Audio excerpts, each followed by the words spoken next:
Hello, this video is for people who can help in the Destiny Hammack case. Destiny Hammack is a 19-year-old um, mixed race, half black, half white girl, young lady. She was arrested about a year ago because her mother died.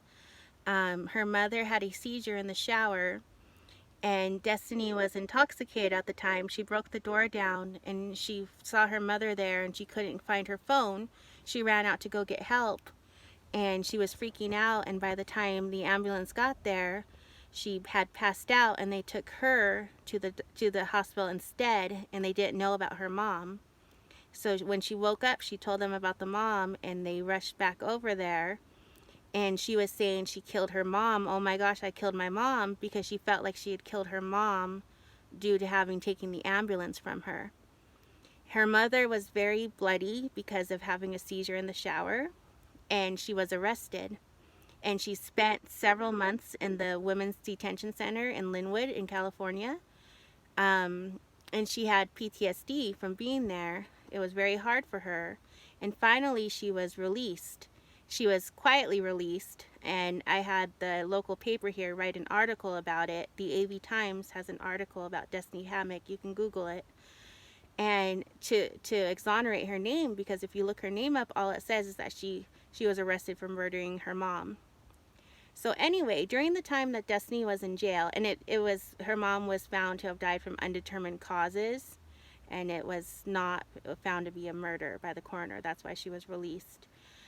And during the time that Destiny was in jail, her father, who had never lived in the house, or he had not lived in the house at least for many years with Destiny and her mom. The father, who was separated from the mom for many years, moved into the house that was now vacant because Destiny was in jail and the mother had passed away. Her father is a white man. And this man, when he had Destiny living there in the house with him when she got released for a while, and the will is in probate, and they're trying to decide who gets the house, and this man is still legally married to the mom. They never got separated. His name is Stuart Hammack. The mom was Diane Pamilton Hammack. They never got legally separated, even though they were apart for years. I did the same thing with my own kid's dad, so it happens.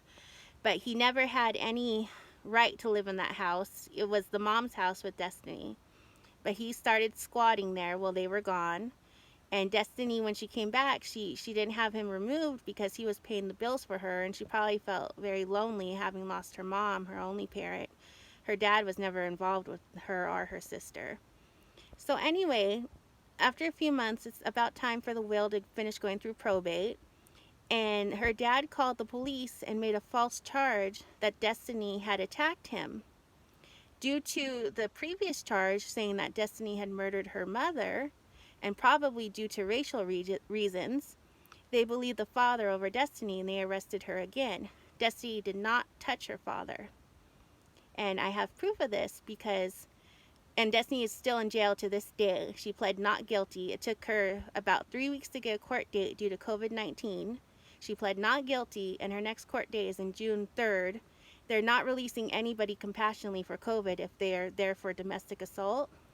So she's stuck in jail for God only knows how long with the way the court system is going right now.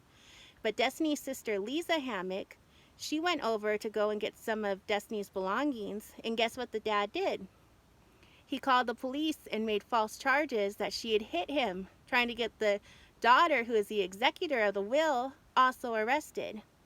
But it didn't work because she was getting it all on tape, and she currently has it all on tape. So I'm asking and praying for justice for Destiny.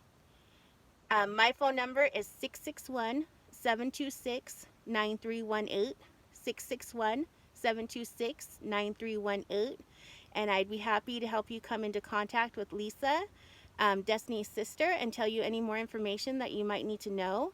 But I'm going to be sending this to as many people as I can, including Gloria Allred, the NAACP. But even if you're not at that level, if you're a local lawyer, or if you somehow come in contact with this video and you feel you can help us, please help us. I've already called the DA, and there's nothing, they did nothing. They told me to call the other office for the new defense attorney. And so I called them, I left a message, I haven't heard back from them. Nobody seems to care. I did a GoFundMe. Nobody seems to care. Nobody cares.